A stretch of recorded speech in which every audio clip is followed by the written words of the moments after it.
There are too many people getting too much face time on television who claim exalted status for Christianity and who are demeaning other faith traditions, particularly that of Islam. And my friends, this has got to stop. There is nothing in the Gospels, there is nothing in the teaching of Jesus Christ that says anything about burning the holy texts of other traditions. It is not there. The proposed burning of the Quran is obscene. It is not the work of peace. It is not the work of understanding. It is not the work of building bridges. It is insanity. And we can only imagine what Jesus would have said about Pastor Terry Jones and his Burn the Quran campaign.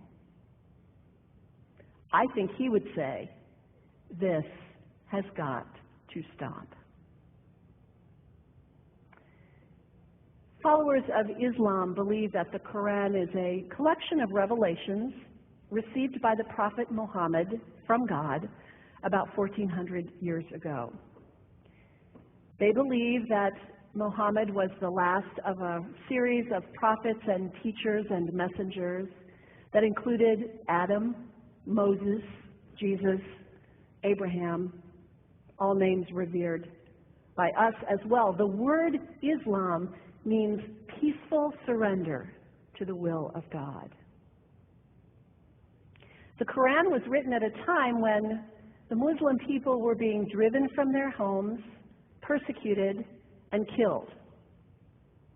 The Old Testament was written at a time when Jewish people were being driven from their homes, persecuted, and killed. And religious scholars will tell you that most holy scriptures have stories of war and violence in them. Throughout history, most faiths have used these texts to justify violence. And if there's anyone in this room at this moment who's thinking that I've got it wrong, after church today, pull out your Bible and look up Psalm 137. And you'll see that our own text has passages that can make us uncomfortable. But also, like the Bible, the predominant message of the Quran is of peace and care and loving God, justice, care for the neighbor, care for the stranger. In the Bible, we have thou shalt not kill. In the Quran, we have whoever kills another, surely he is killing all of humanity. And whoever saves the life of another, surely he saves the lives of all humanity. These are words of peace, words of faith, words that could save the world if we would take them to heart. The second thing you can do, the next time someone sends you one of those emails demonizing Islam, delete it. Don't forward it. Don't participate in the stereotyping. Don't give in to your fear.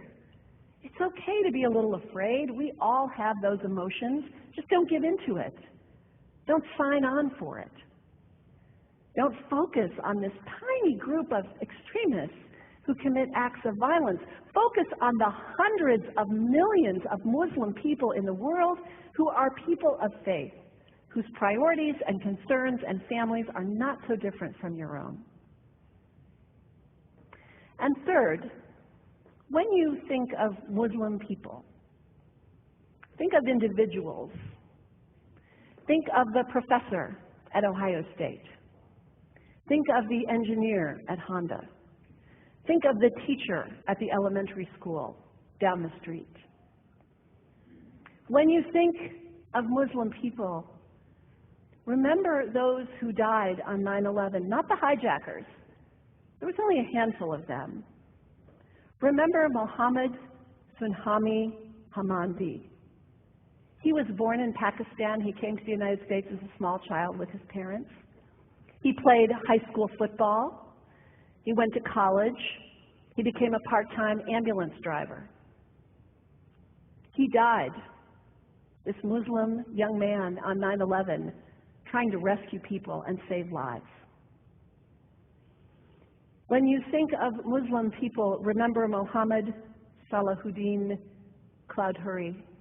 He was a waiter at Windows on the World, which was at the top of the World Trade Center. He died that day. His wife had their baby 2 days later.